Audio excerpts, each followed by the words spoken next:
அன்புமிக்கவர்களே, இயேசு சொல்லுகின்றார், என்னுடைய உடலை உண்டு இரத்தத்தை குடித்தால் ஒழிய உங்களுக்கு மீட்பு இல்லை என்பது. இதை யூதர்களால் புரிந்து கொள்ள முடியவில்லை, ஏற்றுக்கொள்ள முடியவில்லை. உண்மைதான். திடீரென ஒரு மனிதர் வந்து என்னுடைய உடலை உண்டு இரத்தத்தை குடிக்கவில்லை என்றால் உங்களுக்கு மீட்பு இல்லை என்று சொன்னால் எவராலும் புரிந்து கொள்ள முடியாத ஒன்றாக தான் இருக்கிறது. ஆக அந்த சூழலிலே இயேசு இதை ஆணித்தரமாக சொல்லுகின்றார். மற்றவர்கள் நான் சொல்லுவதால் என்னை விட்டு பிரிந்து விடுவார்கள், என்னை விட்டு விடுவார்கள் என்பது போன்றெல்லாம் அவர் எண்ணவில்லை. எது உண்மையோ அந்த உண்மையை ஆணித்தரமாக அடித்து சொல்லுகின்றார். அதாவது எடுத்துக்காட்டிற்கு நாம் பார்ப்போம். ஒரு தாய் தன்னுடைய குழந்தைக்கு உணவை சமைக்கின்றார். கெட்டுப்போன உணவை கொடுப்பாரா? கொடுக்க மாட்டார்.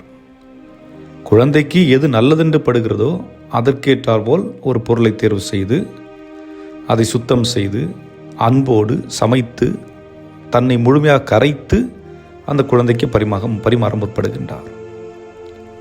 அதுபோன்றுதான் இந்த தாய் தன்னிடம் உள்ள ஒன்றை எடுத்து கொடுக்கவில்லை, தன்னை அந்த உணவு மூலமாக குழந்தைக்கு கொடுக்கின்றார். அப்படி கொடுக்கின்ற பொழுதுதான் அது உண்மையிலேயே பாசத்தை கடத்துவது என்பது. அதே போன்றுதான் இயேசு நற்கருணையின் வாயிலாக நம்மோடு இணைகின்றார், நாம் அவரோடு இணைகின்றோம். அவர் தன்னில் இருக்கின்ற ஒன்றை எடுத்து நமக்கு கொடுக்கவில்லை, தன்னையே கொடுக்கின்றார். நாம் ஒவ்வொரு முறையும் திருப்பலியிலே நற்கருணை வாங்குகின்ற பொழுது மகிழ்ச்சியோடும் சந்தோஷத்தோடும் நம்பிக்கையோடும் அன்போடும் பெற்றுக்கொள்ள வேண்டும். ஏனென்றால் அது வெறும் அப்பம் அல்ல, மாறாக இயேசுடைய உடல் நம்முடைய உடலோடு இணைந்து ஒன்றாக கலக்கின்றது, கரைகின்றது. ஆக விண்ணகமே மண்ணகத்தில் இறங்கி வந்த ஒரு தருணம். ஆண்டவர் இயேசு கிறிஸ்து நம்மோடு ஒன்றிக்கின்ற ஒரு தருணம். இதை உணர்ந்துதான் நாம் நற்கருணை பெற்றுக்கொள்ள வேண்டுமே ஒழிய ஏதோ கடமைக்காக நாம் போய் நற்கருணையை பெற்றுக்கொள்வதென்பது நல்ல செயல் அல்ல. ஏனென்றால் நம்பிக்கை உள்ளவர்களுக்கு மட்டும்தான் நற்கருணை வேலை செய்யும். நம்பிக்கை இல்லாதவர்களுக்கு அது ஒரு அப்பமாக மட்டும்தான் இருக்கும். ஆகவே நாம் திருப்பலிக்கு ஒவ்வொரு ஞாயிற்றுக்கிழமைகளும் வருகின்றோம். கடமைக்காக வருகின்றோமா?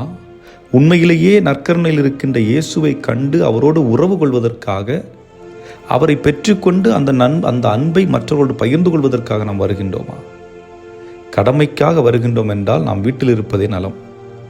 உண்மையிலேயே அந்த நற்கருணையில் இருக்கின்ற இயேசுவை நான் சந்திப்பதற்காக, அவரோடு அன்பு கொள்வதற்காக நான் வருகின்றேன் என்றால் அங்கு நிச்சயமாக மகிழ்ச்சியான ஒரு தருணம் இருக்கிறது என்பதுதான். காரணம் என்ன?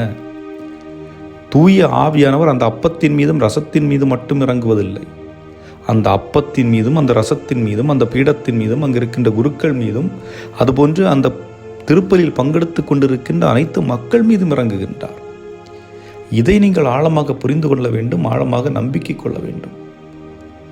ஆக இது ஏதோ ஒரு கடமைக்காக ஒரு சடங்கு சம்பிரதாயம் என்று சொல்வதை விட ஆண்டவரை சந்திக்கின்ற ஒரு தருணம், ஆண்டவரை தொட கொடுக்கப்பட்டிருக்கின்ற ஒரு தருணம், ஆண்டவர் நம்மை அரவணைக்கின்ற ஒரு தருணம் என்பது போன்று நாம் புரிந்து கொள்ள வேண்டும்.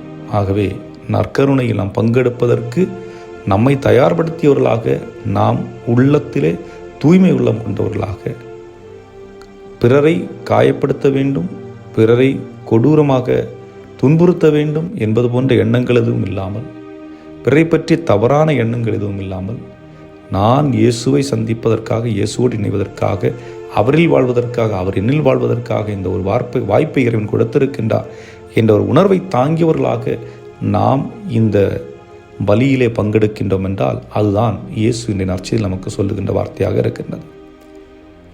என்னுடைய உடலை உண்டு இரத்தத்தை குடித்தால் ஒழிய உங்களுக்கு மீட்பு இல்லை. நாம் தேர்ந்தெடுக்கப்பட்டு இருக்கின்றோம். அதற்கான வழிமுறைகள் நமக்கு கொடுக்கப்பட்டு இருக்கின்றது. அவற்றை உள்ளத்தில் தாங்கியவர்களாக தொடர்ந்து பயணிப்போம். இறைவன் உங்களை நிறைவாக ஆசீர்வதிப்பாராக. ஆமென்.